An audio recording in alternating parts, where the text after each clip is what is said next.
Really, what we wanted to see was the book. Shit. Well, it's not as easy as it looks because these damn kids keep interfering. Befriend them. Convince them that you're on their side.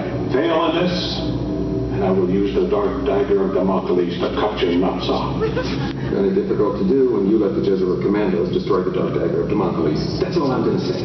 Then he'll use the baby side, the little Siam House. Or we'll get the hobos from Union Station to rape you. Those are great ideas. But here's the thing. Kids today don't have much trust in authority figures. Oh, Atticus. No one will mistake you for an authority figure.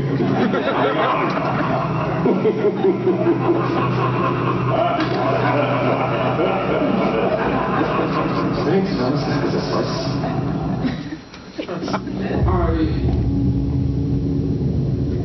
You wanted to see me?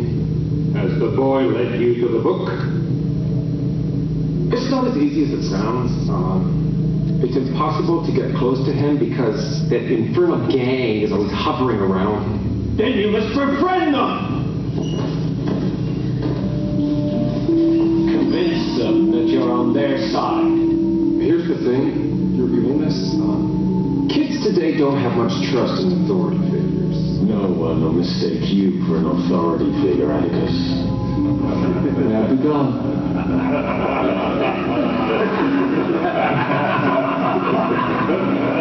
Thank you very much.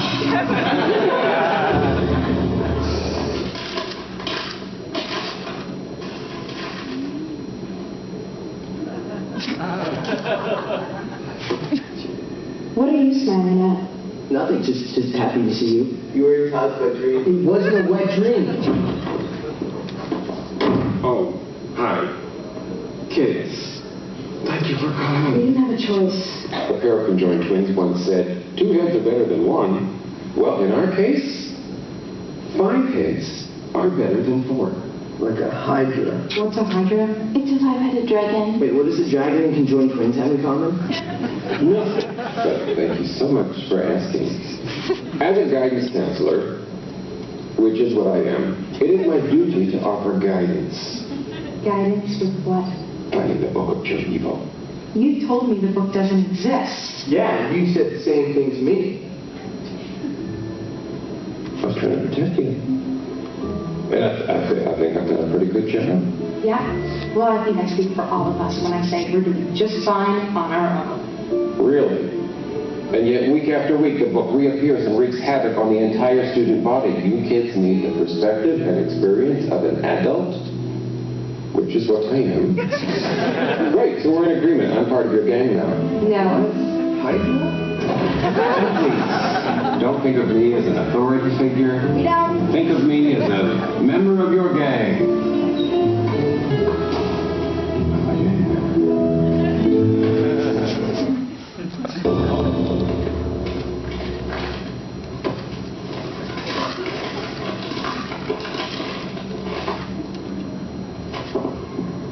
What are you smiling at?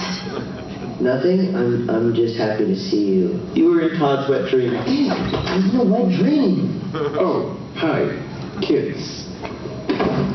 Thank you for coming. We didn't have a choice.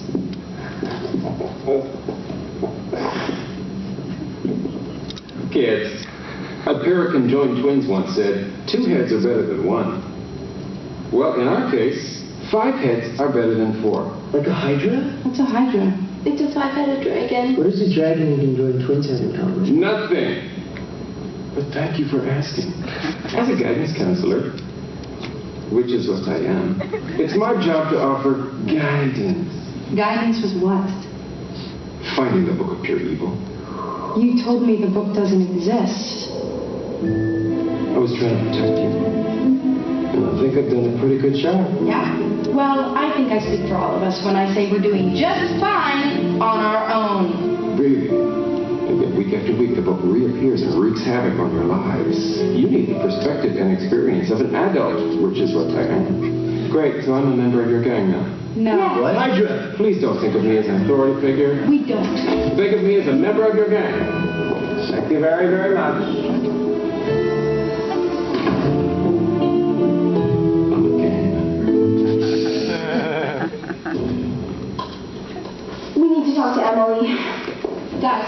You know that cheerleader, the thin, beautiful one? As opposed to all the fat, ugly cheerleaders? Wanda Winterbanks. Word around school is she's not thin anymore. She's a 500-pound blimp. It's a bad career move for a cheerleader. It wasn't her choice, you moron. It must have something to do with the book. Follow me.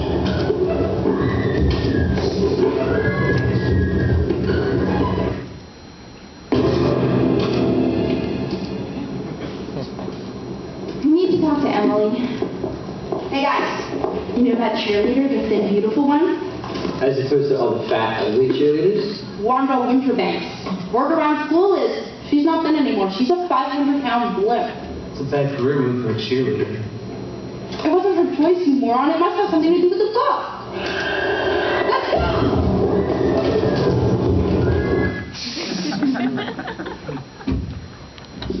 So, I mean, a lot of the stuff that we reshot was, you know, we had a different science lab, we had a different Atticus' office. But if you look closely at Monster Fat, you'll see a couple of things. There's still a big scene in the old science lab, and you might be wondering, what's this other room that we've never seen before that they're hanging out in? Or it may have never occurred to you. So, you know, that happens. But we always had, and actually there's something, we always had an idea, people had strange questions like that, like, that room doesn't actually exist. Just segueing off into a little bit of thing that we always thought we could do an online FAQ. So I don't know if anyone ever saw any of our FAQs online, which we kind of, whenever we knew we made a mistake in the show, we'd say, okay, we'll just put online some crazy explanation. So Ian, again, because it was the Writers Guild panel, he actually wrote a lot of the FAQs. Actually, you wrote pretty much all of them. Yes, sorry, all of them. Pretty much all of them. Yeah, so if you're ever wondering who Tom Cruise... if I've ever been snarky to you, I apologize. Yeah, it's Tom Cruise, the moderator of the FAQs, which I still think is a terrible alias for you. I don't know why. Yeah, the whole Penelope Cruz, his cousin, was pretty awesome. Yeah, that paid off. But yeah, I mean, Ian came up with, I believe it was Ian who came up with all the reasons why the locks didn't work on Crowley High. Yeah, that really became a thing. That Yeah, was just a joke. and how many times you needed to hit a lock on the lockers in order to make it open, and how Jenny had done a science paper on the quality of the locks at Crowley High. Basically, we want to jump ahead of anyone who would ask, but like really be, because we were more nitpicky than anyone else could possibly be. Maybe not, because actually people still ask kind of even more specific questions about the show. But it was part of our whole social media